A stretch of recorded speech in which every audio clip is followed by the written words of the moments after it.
Hello student, आज आपण नवीन session पाहणार आहोत. परंतु आपण नवीन सेशन पाहण्याच्या आधी आपण एक मागच्या सेशनच्या बाबतीत थोडंफार बोलून घेऊ. आपण मागच्या सेशनमध्ये इनपुट डिव्हायसेस, आउटपुट डिव्हायसेस ह्याबद्दल जाणून घेतलं होतं. त्या इनपुट डिव्हायसेस कोणकोणत्या आहेत, आउटपुट डिव्हाइस कोणकोणत्या आहेत याबद्दलची इन्फॉर्मेशन मागच्या सेशनमध्ये घेतली होती.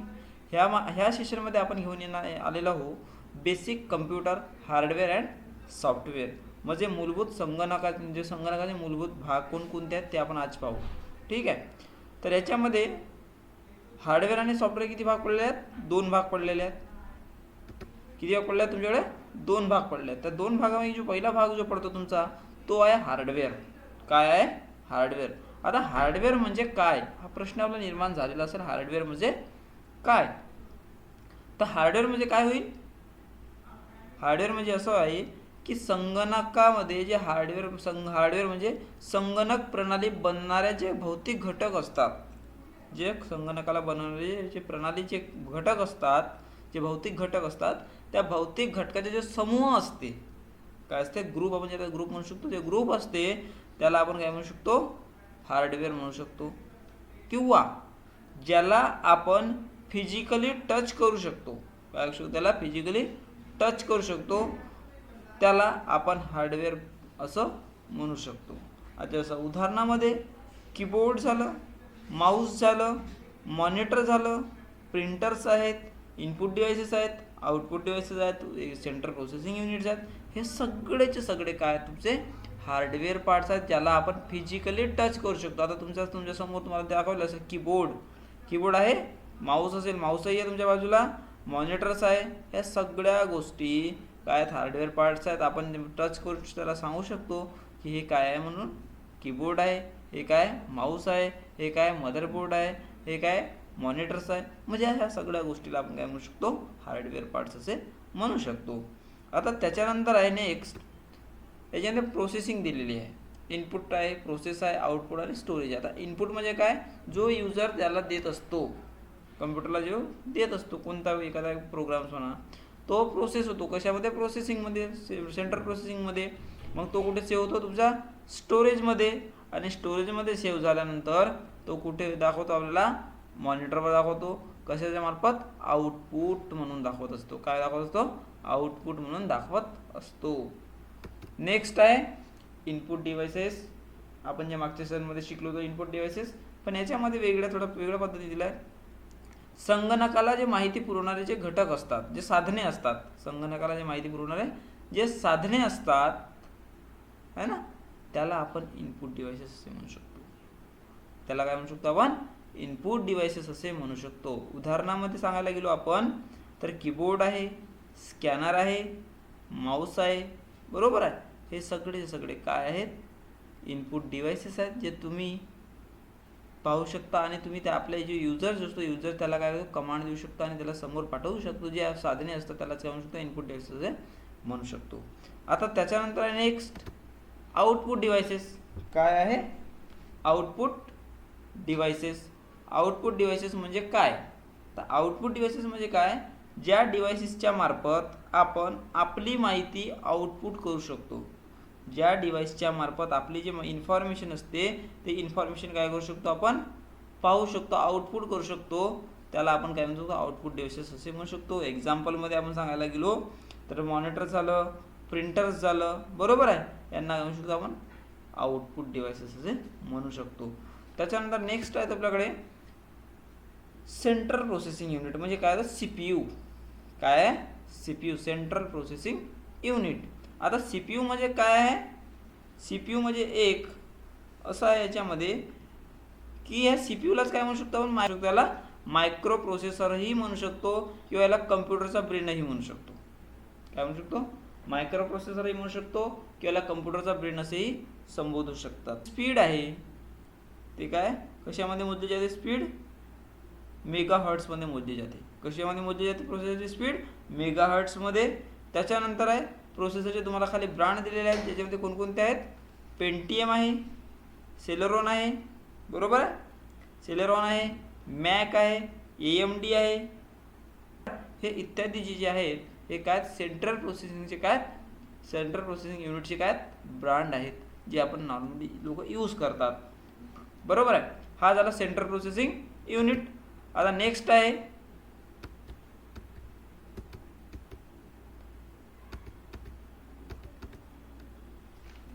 याच्या समोर आहे सेंट्रल प्रोसेसिंग युनिटच्या समोर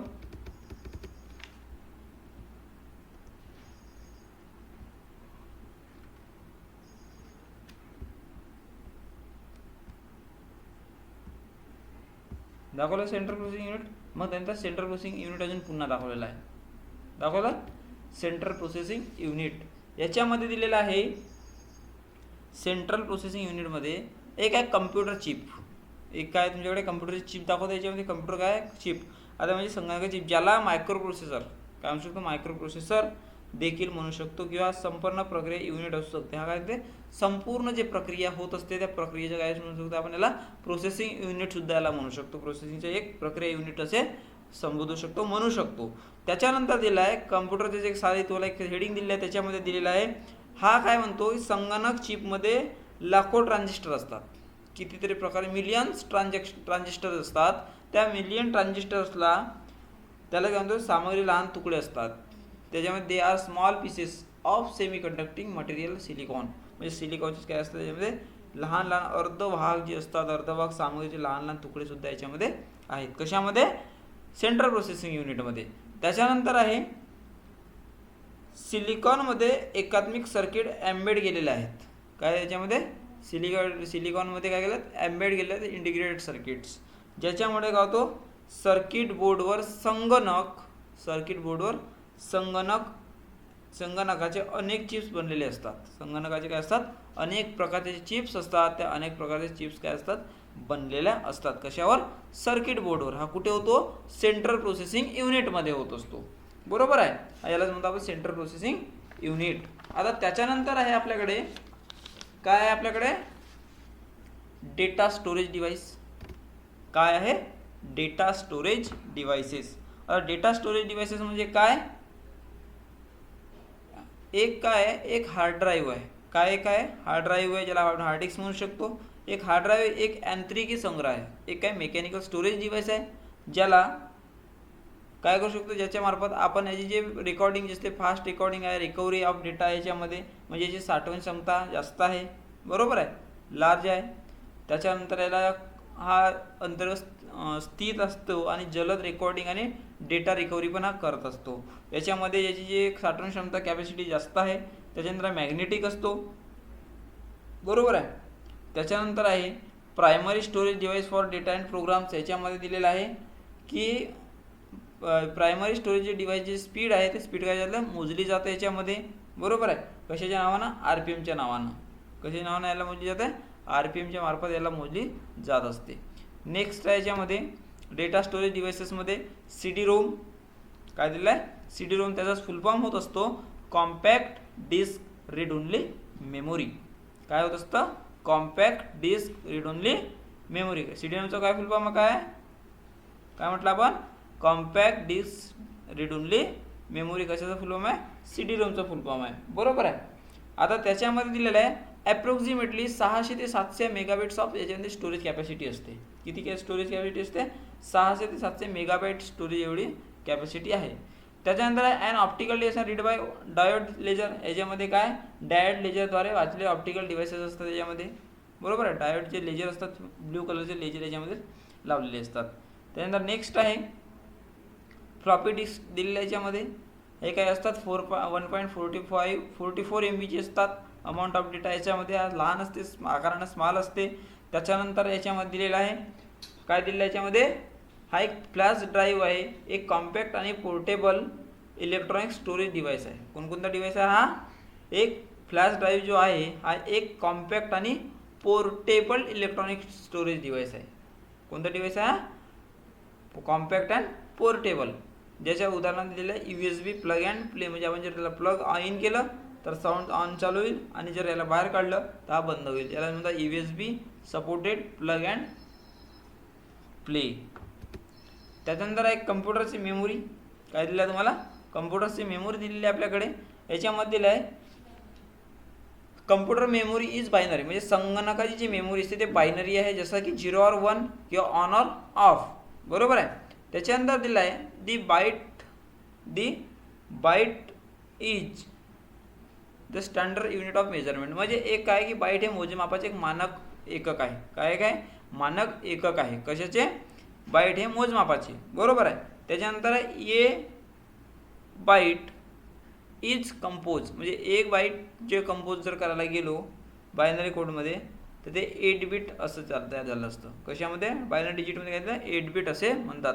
त्याच्यानंतर आहे typical unit of measurement. Measurement दिलं तुम्हाला 1 KB किलोबाईट म्हणजे 1000 KB बाईट्स, 1 MB मेगाबाईट्स म्हणजे 1000 किलोबाईट्स और 1 मिलियन बाईट्स म्हणू शकतो. 1 GB जिगाबाईट्स म्हणजे जीबीचा बोलतो जिगाबाईट्स, MBचा होतो मेगाबाईट्स आणि KBचा होतो किलोबाईट आणि TBचा होतो टेराबाईट्स, बरोबर आहे. याच्यामधला 1 GB जिगाबाईट्स म्हणजे 1000 मेगाबाईट्स और 1 बिलियन बाईट्स, बरोबर आहे. हे तुमचं मेजरमेंट आहे, हे आपल्या लक्षात ठेवायचं किती आणि कोणत्याला काय म्हणतात हे लक्षात असल्यावर कोणताही प्रश्न घ्यावा जर विचारलं की कम्प्युटरच्या मेमोरीचं टिपिकल मेजरमेंट सांगा, कसं तुम्हाला सांगता यायला पाहिजे, बरोबर आहे. ते आपल्याकडे नोट करून ठेवायची. आता नेक्स्ट चालतो आपण समोर कम्प्युटरचा मेमोरी. मेमोरी किती प्रकारचे असतात आपल्याला आपण काल मागच्या सेशनमध्ये बघितलं. किती प्रकारच्या मेमोरी आहेत? 2 प्रकारच्या आहेत. कोणकोणत्या 2 प्रकारच्या? एक रॅम आणि एक रोम. कोणकोणत्या आहेत? एक रॅम आणि एक रोम. रॅमचा फुल फॉर्म काय होत असतो?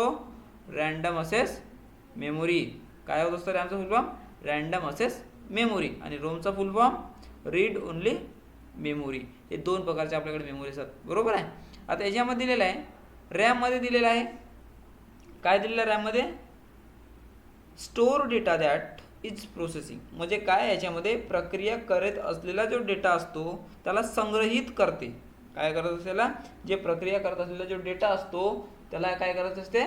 संग्रहित करते. आणि संगणक बंद असतो तेव्हा या प्रकारची मेमोरी मिटवली जात असते. म्हणजे जर संगणक जर बंद असला तर काय होते? मेमोरी डिलीट होत असते, इरेज होत असते कम्प्युटर टर्न ऑफ झाल्यानंतर, बरोबर आहे. यालाच आपण रॅम असे म्हणू शकतो.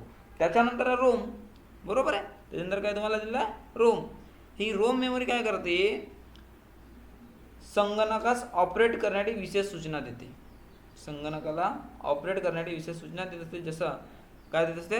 विशेष इन्स्ट्रक्शन देत असते. Special instruction of the computer to operate, म्हणजे कम्प्युटर चालवण्यासाठी स्पेशल इन्स्ट्रक्शन देण्याचे काम करून असते रोम करत असते. त्याच्यानंतर आहे कॅच मेमोरी. काय? Cache memory. कॅच मेमोरी म्हणजे काय? याच्यामधलं cache memory increase the speed of the processor, म्हणजे काय करते? कॅच मेमोरी काय करत असते? प्रोसेसरची गती वाढवत असते.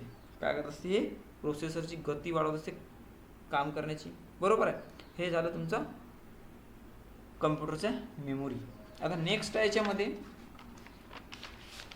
काय दिलं आहे? काय दिलं आहे याच्यामध्ये? नेक्स्ट तुम्हाला दिलेलं आहे इन्स्ट्रक्शन टू कम्प्युटर सॉफ्टवेअर. काय दिलं आहे? Instruction to computer software. आता पाहू आपण सॉफ्टवेअर. आता बघितलं आपण हार्डवेअर आतापर्यंत. आता काय दुसरा पार्ट कोणता आहे? सॉफ्टवेअर. आता सॉफ्टवेअर पाहू. याच्यामध्ये सॉफ्टवेअर आणि हार्डवेअर दिलेलं आहे याच्यामध्ये तुम्हाला. याच्यामध्ये सॉफ्टवेअर म्हणजे काय? ज्या वस्तूला आपण फक्त पाहू शकतो, काय करू शकतो आपण? त्या वस्तूला पाहू शकतो त्याला आपण सॉफ्टवेअर असे म्हणतात. किंवा संगणक सूचना किंवा डेटा त्याला इलेक्ट्रॉनिक संग्रहित कोणती गोष्ट इलेक्ट्रॉनिक्स जे असतात इलेक्ट्रॉनिकली काय एक सॉफ्टवेअर आहे. ज्या गोष्टीला काय करतो? डेटाला संग्रहित करतो. संग्रहित करा म्हणजे स्टोअर करतो. त्याला काय म्हणू शकतो आपण? इलेक्ट्रॉनिकली एक सॉफ्टवेअर असे सुद्धा म्हणू शकतो. त्याच्यानंतर दिलेलं आहे हार्डवेअर. हार्डवेअरमध्ये दिलेलं दादा याच्या आधीच तुम्हाला सांगितलं की आपण ज्याला टच करू शकतो आणि सांगू शकतो त्याला आपण काय म्हणतो? हार्डवेअर पार्ट्स म्हणतो, बरोबर आहे. पण याच्यामध्ये काय म्हटलं? हार्डवेअर हे जे टँजिबल आहे. हार्डवेअर काय एक टँजिबल आहे. जसे की स्टोरेज डिव्हाइसेस, जसं स्टोरेज डिव्हाइस कोणकोणते आहेत? हार्ड डिस्क आहे, CD आहे, बरोबर आहे. त्यानंतर माऊस आहे, कीबोर्ड आहे, CPU आहे, डिस्प्ले डिव्हाइसेस आहे. कोणता डिस्प्ले डिव्हाइसेस आपल्याकडे? मॉनिटर्स, म्हणजे आर हार्डवेअर पार्ट्स. काय दिलं आहे? हार्डवेअर पार्ट आहे. फॉर एक्झाम्पल मध्ये दिलेला तुम्हाला याच्यामध्ये there is a problem in the software implies a problem with programs और डेटा. याच्यामध्ये असं दिलेलं आहे की एक्झाम्पल सांगायला गेलो, सॉफ्टवेअरच्या सूचनेमध्ये एक समस्या असते. सॉफ्टवेअरच्या सूचनेमध्ये काय असते? प्रॉब्लेम असते. त्या प्रॉब्लेमला प्रोग्राम किंवा डेटासह समस्या दूर करत असतात, बरोबर आहे. यालाच म्हणू शकतो आपण हार्डवेअर आणि सॉफ्टवेअरमधला फरक दाखवलेला याच्यामध्ये. आता आपण बघितलं हे, आपण पाहिलं सॉफ्टवेअर आणि हार्डवेअर यामधला फरक. आता आपण पाहू सॉफ्टवेअर म्हणजे काय आणि सॉफ्टवेअरचे प्रकार कोणकोणते असतात. सॉफ्टवेअरचे प्रकार आणि सॉफ्टवेअर म्हणजे काय हे आता आपण याच्यामध्ये समोर पाहणार आहोत. आता टाईप्स ऑफ सॉफ्टवेअरमध्ये 2 प्रकारचे दिलेले आहेत. किती प्रकारचे सॉफ्टवेअर दिलेले आहेत? 2 प्रकारचे दिलेले आहेत. एक सिस्टम सॉफ्टवेअर आणि एक ॲप्लिकेशन सॉफ्टवेअर. कोणकोणते आहेत? सिस्टम सॉफ्टवेअर आणि ॲप्लिकेशन सॉफ्टवेअर. किती प्रकारचे सॉफ्टवेअर दिले आहेत? 2 प्रकारचे, ॲप्लिकेशन सॉफ्टवेअर आणि सिस्टम सॉफ्टवेअर. हे लक्षात ठेवायचं. टाइप्स ऑफ सॉफ्टवेअर ते लक्षात ठेवायचं. कोणकोणते आहेत? 2 आहेत. कोणकोणते? सिस्टम सॉफ्टवेअर आणि ॲप्लिकेशन सॉफ्टवेअर. आपण पाहू आता सिस्टम सॉफ्टवेअर. काय पाहणार आपण आता? System software. तर सिस्टम सॉफ्टवेअरमध्ये म्हटलेलं आहे system software include operating system. म्हणजे सिस्टम सॉफ्टवेअर म्हणजे काय? सिस्टम सॉफ्टवेअरमध्ये ऑपरेटिंग सिस्टम आणि सर्व समाविष्ट आहे. काय? सर्व समाविष्ट आहे. संगणकास कार्य करण्यास सक्षम करण्याचे उपयुक्तता जे असतात ते उपयुक्त जे फंक्शन असतात ते फंक्शन याच्यामध्ये काय इन्क्लूड असतात. त्याच्यानंतर दिलेले आहेत सिस्टम सॉफ्टवेअर म्हणजे काय? याच्यामध्ये सिस्टम सॉफ्टवेअर ही काय संज्ञा आहे. काय? एक term referring in the software which manage as control the hardware application software can be perform a task. म्हणजे काय? एक सिस्टम सॉफ्टवेअर एक संज्ञा आहे जी कोणत्याही संगणकाच्या सॉफ्टवेअरच्या संदर्भात येते. कोणत्याही सॉफ्टवेअर असो, कोणत्याही संगणकाच्या सॉफ्टवेअर जे असतं त्याला संदर्भ देत असते. जी हार्डवेअर व्यवस्थापित करते. काय करते? हार्डवेअर किंवा ॲप्लिकेशन हार्डवेअर व्यवस्थापित करते आणि तिला नियंत्रित करते. काय करते? मॅनेज करते, नियंत्रित करते की जेणेकरून अनुप्रयोग सॉफ्टवेअर कार्य करू शकायला पाहिजे. काय करायला पाहिजे? जे जेणेकरून जे प्रयोगमध्ये जे सॉफ्टवेअर असतात ते सॉफ्टवेअर काय करायला पाहिजेत? कार्य करायला पाहिजे. म्हणून सिस्टम सॉफ्टवेअर कामाचा असतो. त्याच्यानंतर एक्झाम्पलमध्ये दिलेलं तुम्हाला ऑपरेटिंग सिस्टम आहे, कंपायलर आहे, लोडर आहे, लिंकर आहे ना, इंटरप्रिटर्स आहेत. हे सगळे काय तुमचे ऑपरेटिंग सिस्टम याच्यामध्ये दिलेलं आहे. ते सिस्टम सॉफ्टवेअरमध्ये मोडतात. बरोबर आहे. हे झालं सिस्टम सॉफ्टवेअर. आता पाहू आपण ॲप्लिकेशन सॉफ्टवेअर. हे फक्त आपल्याला बेसिक दिलेलं आहे याच्यामध्ये. बरोबर आहे. हे फक्त काय बेसिक आहे. आता त्याच्यानंतर दिलं आहे तुम्हाला ॲप्लिकेशन सॉफ्टवेअर म्हणजे काय? ॲप्लिकेशन सॉफ्टवेअरमध्ये वापरकर्ता जे असतात, यूज करणारे जे लोक असतात, जे युजर्स असतात, ते युजर करणारे वास्तविक कार्य करणारे जे प्रोग्राम असतात त्याला समाविष्ट आहे त्याच्यामध्ये. ॲप्लिकेशन सॉफ्टवेअर म्हणजे काय की आता एका एक्झाम्पलमध्ये आपल्याला एखाद्या प्रोग्रामवर एखाद्या एखाद्या सॉफ्टवेअरवर काम करायचं. जसं उदाहरणार्थ MS ऑफिसवर जर काम करायचं हा काय प्रोग्राम ॲप्लिकेशन करायचं त्याच्यामध्ये फिट असते. कशामध्ये? कम्प्युटर्समध्ये जे आपण जेव्हा टाकू त्याला हा फिट असते. बरोबर आहे. वास्तविक कार्य करण्यासाठी हा प्रोग्राम समाविष्ट असते त्याच्यामध्ये. त्याला म्हणतो आपण ॲप्लिकेशन सॉफ्टवेअर. त्याच्यानंतर एक्झाम्पलमध्ये दिलेलं तुम्हाला पेरोल सिस्टम आहेत. बरोबर आहे. इन्व्हेंटरी कंट्रोल आहेत. बरोबर आहे. त्यानंतर मॅनेज स्टुडंट डेटाबेस आहे, वर्ड प्रोसेसर आहे, स्प्रेडशीट आहे अँड डेटाबेस मॅनेजमेंट आहे. डेटाबेस मॅनेजमेंट सिस्टम्स म्हणजे ETC जे एवढे इत्यादी जे आहेत ते इत्यादी काय करतो ते ॲप्लिकेशन सॉफ्टवेअर. आता पेरोल सिस्टममध्ये एक स्प्रेडशीटचा उपयोग करावा लागेल. एखाद्या पोराचा स्टुडंटच्या डेटाबेस आपल्याला मॅनेज करायचा त्यासाठी आपल्याला एक्सेल शीट तयार करावं लागेल. वर्ड प्रोसेसरमध्ये वर्डचा वापर करावा लागेल. मग स्प्रेडशीट तयार करण्यासाठी स्प्रेडशीटचा उपयोग म्हणजे सगळे जे आहेत हे काय तुमचे ॲप्लिकेशन्स आहेत. बरोबर आहे. आता नेक्स्ट आहे आपल्याकडे समोर काय आहे समोर? नेक्स्ट आहे आपल्याकडे समोर सिस्टम सॉफ्टवेअरमध्ये काय आहेत. बरोबर आहे. सिस्टम सॉफ्टवेअर म्हणजे काय? आता just first operating system. Operating system म्हणजे काय? ज्याच्यामध्ये ऑपरेटिंग सिस्टम म्हणजे काय की ऑपरेटिंग सिस्टम एक सॉफ्टवेअर आहे. ऑपरेटिंग सिस्टम काय? एक सॉफ्टवेअर आहे जे तयार करते संगणक प्रत्यक्षात काम करणे. म्हणजे संगणकाला तयार करण्याचं काम करते कोण? Operating system. कोण तयार करते? संगणकाला काम करण्यासाठी तयार ऑपरेटिंग सिस्टम करते. त्याच्यानंतर याच्यामध्ये जे सॉफ्टवेअर जे असतात, जे सॉफ्टवेअर आपण यूज करतो किंवा जे आपण वापरत असलेलं आहो ते सर्व प्रोग्राम काय असतात? सक्षम असतात. काय असतात याच्यामध्ये? सक्षम असतात. त्याच्यानंतर दिलेलं आहे ऑपरेटिंग सिस्टम जो आहे. ऑपरेटिंग सिस्टम म्हणजे काय?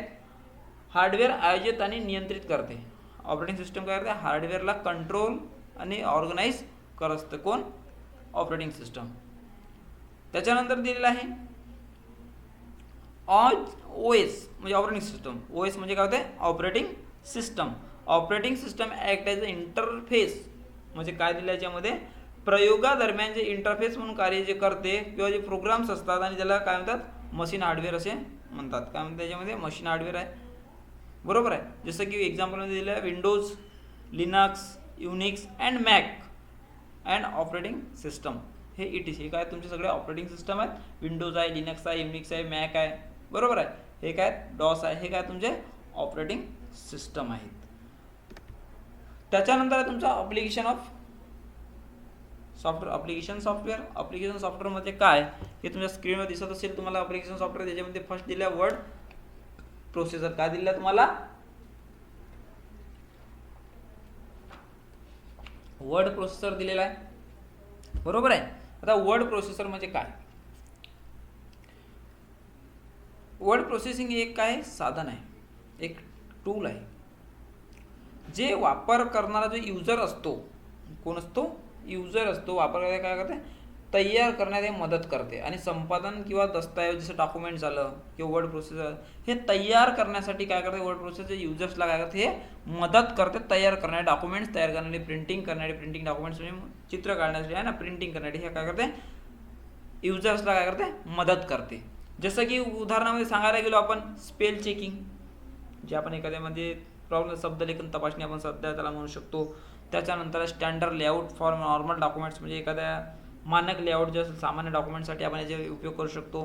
त्याच्यानंतर have some character appear the bold, print, italic and underline म्हणजे आपण याला बोल्ड करण्यासाठी, अंडरलाईन करण्यासाठी, इटॅलिक करण्यासाठी सुद्धा आपण काय करतो? वर्ड प्रोसेसरचा उपयोग करतो. त्याच्यानंतर centre lines makes text line up on the left म्हणजे डाव्या साईडून उजव्या साईडला, डाव्या साईडला साईड ऑफ द पेपर म्हणजे डाव्या साईडचा साईड किंवा उजव्या साईडचा राईट साईड हे काय होतं? पेपरची साईड आपण याच्यामध्ये चेक करू शकतो.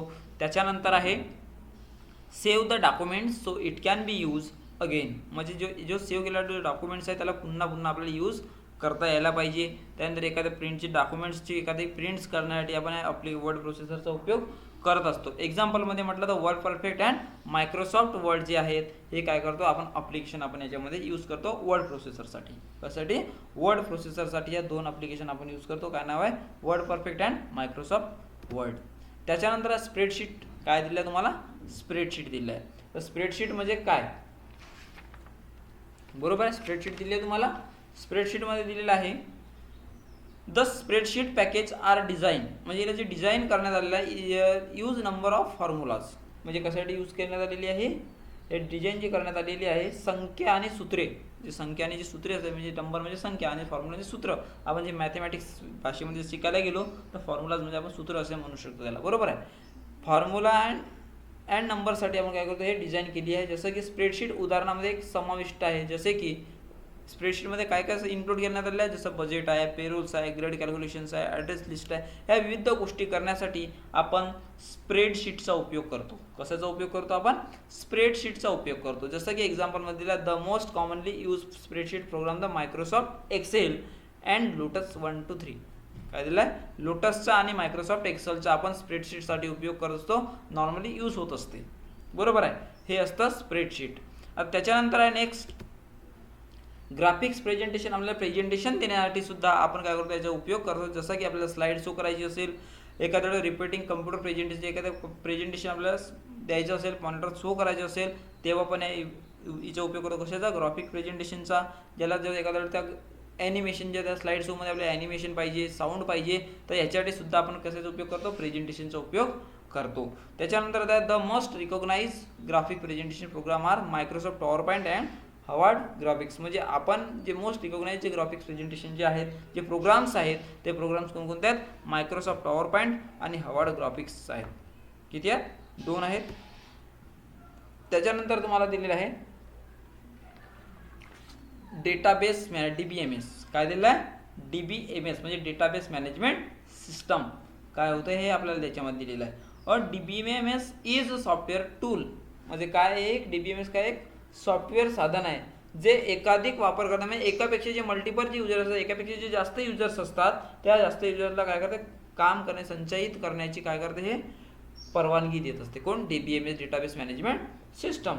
प्रवेश करणे, त्याच्यामध्ये प्रवेश करणे आणि उपयुक्त माहितीमध्ये डेटावर प्रक्रिया करणे. काय करणे? प्रक्रिया करणे. हे काय कोण केलं? कशासाठी केलं? बरेच प्रकारे याच्यामध्ये डेटाबेसचे काय केलं? डिझाईन केलेले आहेत. काय डेटाबेस प्रोग्रामला काय केलं? अनेक प्रकारचे डिझाईन केलं ज्याचं नाव आहे ॲप्लिकेशन्स.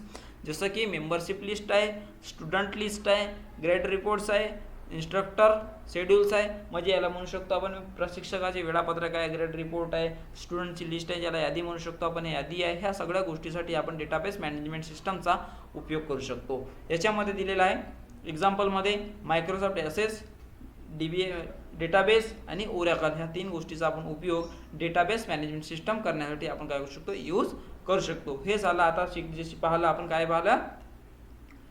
पाहिलं आपण बेसिक हार्डवेअर आणि सॉफ्टवेअर, बरोबर आहे. आता याच्यामध्ये दिलेलं आहे जे सगळे दिले आहे सर्वांचे देखभाल करणे म्हणजे आवश्यक आहे. म्हणजे जसं आता डेटाबेस मॅनेजमेंटमध्ये मेंबरशिप लिस्ट आहे, स्टुडंट लिस्ट आहे, ग्रेड रिपोर्ट्स आहे, इन्स्ट्रक्शन शेड्यूल्स आहे, यांची सगळ्यांची देखभाल करणे अति आवश्यक आहे, जेणेकरून आपण आपल्याला जे शोधू शकायला पाहिजे, बरोबर आहे.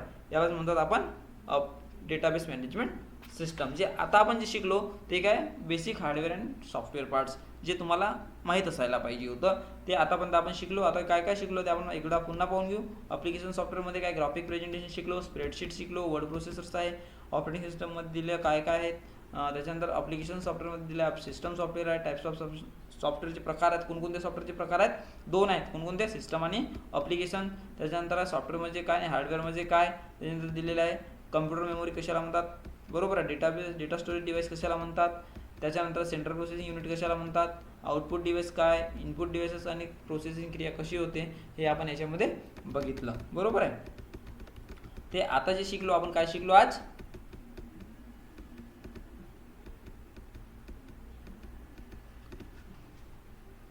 काय शिकलो आपण आज आपण शिकलो बेसिक हार्डवेअर आणि सॉफ्टवेअर पार्ट्स. ओके, तर आपण पुढच्या सेशनमध्ये भेटू. तोपर्यंत थँक्यू.